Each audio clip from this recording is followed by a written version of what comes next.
Hello everyone and welcome. In this video, we'll try to understand what is Azure and what is Azure DevOps, the very basics of it. So let's get started. Let's deal with Azure first. What is Azure? In simple terms, Azure is a cloud service provider or a vendor. It's a product by Microsoft. So it's generally Microsoft Azure. Whenever we say Azure, it simply means Microsoft Azure. Okay, it provides various services like computation, storage, security, etc.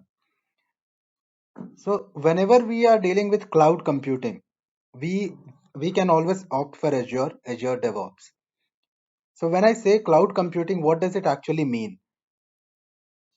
Cloud computing is the delivery of computing services, including servers, storage, databases, networking, software, etc. So when we club all these and put it over the internet for others to use as per their convenience, it's actually nothing but cloud computing.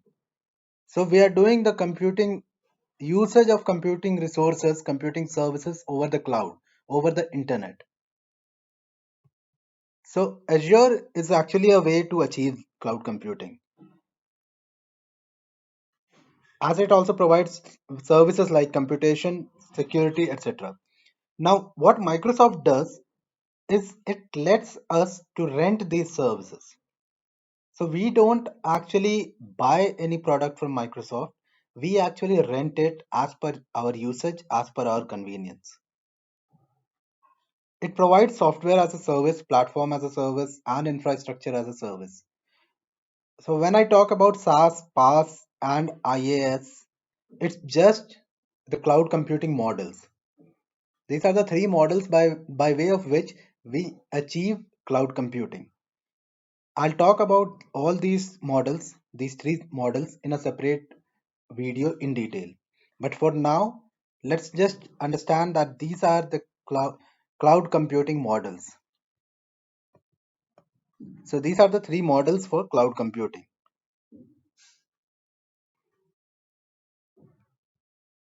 Now, whenever we want to use any of the services from Microsoft Azure, we need to pay only for the services that we want to use. So we don't actually need to worry about managing security, managing those things, security of the resources, etc. We just need to say Microsoft, okay, I want to use your service for so and so time. Okay, and for that particular service, you'll get the options how you want to pay. So we can just pay for the service that we are using and only till the time we are using it.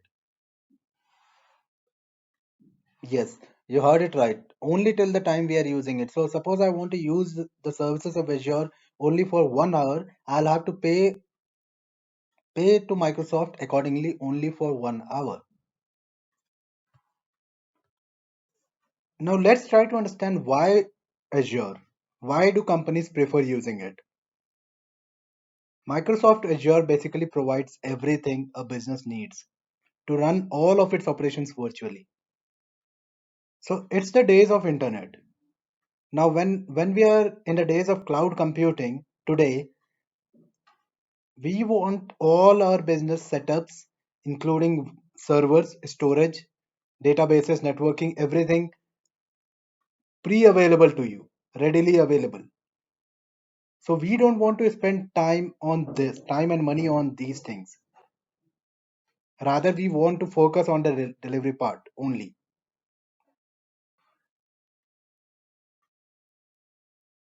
So what happens is in cloud computing, these things are actually provided over the internet, readily available to you for your usage. This is what Azure provides. Okay. And now, when you are going to develop any application or any service for a client, what are the things generally people need? Generally, an organization would need. It's servers, storage, databases, networking, something for analytics, right? Yes. Now, all these things together are provided to you as a whole by Microsoft Azure. Yes, so Microsoft Azure provides all these things to you to run your applications virtually over the internet. That's what you don't need to worry about managing those things or security of those things. Microsoft is going to handle it for you. You just need to pay, you just need to rent the service and you need to pay for the time that you are using it.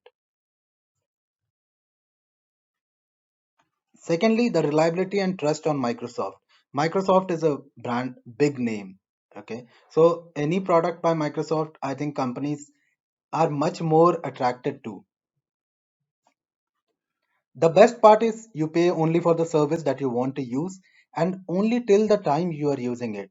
This model actually suits the organizations the best in terms of cost. Of course. Now, if you are new to cloud computing, you might be wondering, where is your data?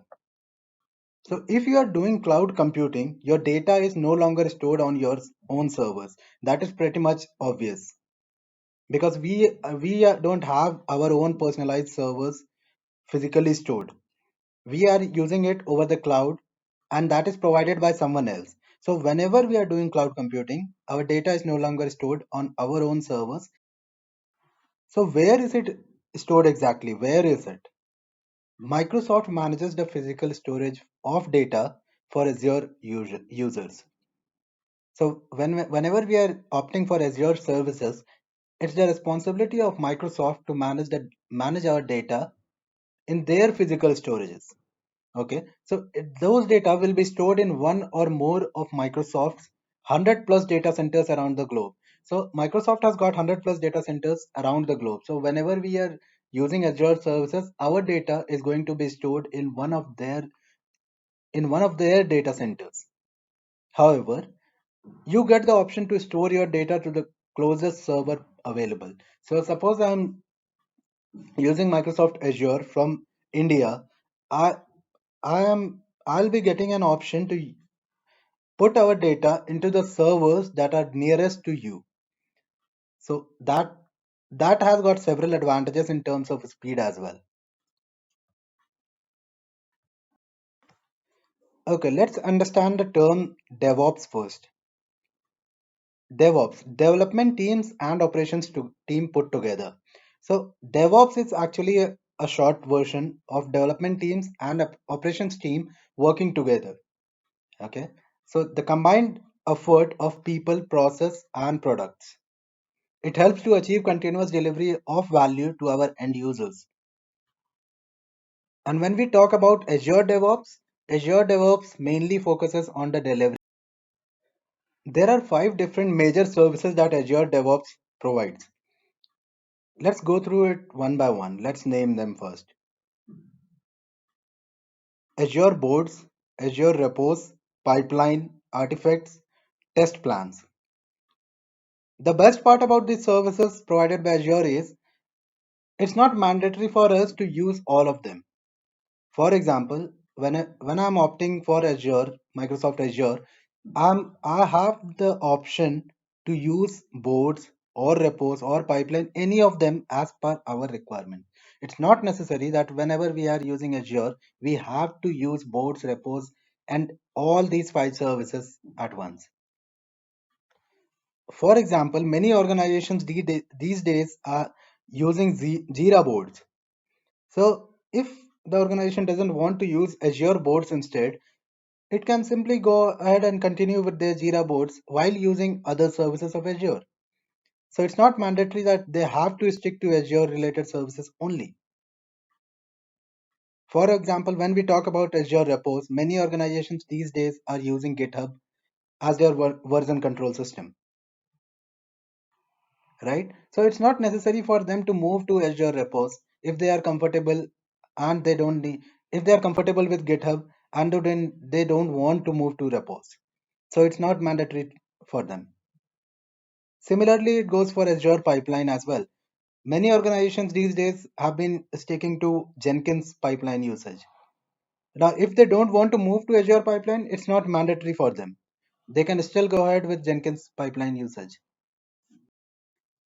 As a whole, if I talk about Azure DevOps is a collection that offers an end-to-end solution to 5 core DevOps practices.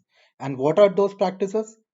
Planning and tracking, development, build and test, delivery and monitoring, and operations. For solution to any development, we have got different stages, and they can be divided into core DevOps practices, which are, first of all, you need to do the planning for as per the requirement, development, and then build and test your application, and then deliver it. And after the delivery, you need to monitor your services as well. So these five core DevOps practices, that is planning and tracking, development, build and test, delivery and monitoring, and operations, is provided as an end-to-end solution, is provided as a collection by Azure DevOps. So you don't need to go anywhere else. Azure DevOps is going to take complete responsibility for all for managing all of these. Isn't it awesome? Yes, it is. If you want to explore the Microsoft Azure website, you can always visit azure.microsoft.com and go to the services part. So if you see this page, you have the option of sign in at the right top corner. So you just need to click on sign in and create an account if you don't have it already. So after you have a Microsoft account over here, you are free to use any of the services provided by Microsoft Azure. In my next video, I'll be covering about Azure Pipeline. So we'll create an account over here and try to create a Azure Pipeline. For now, thank you so much and a happy learning to you all.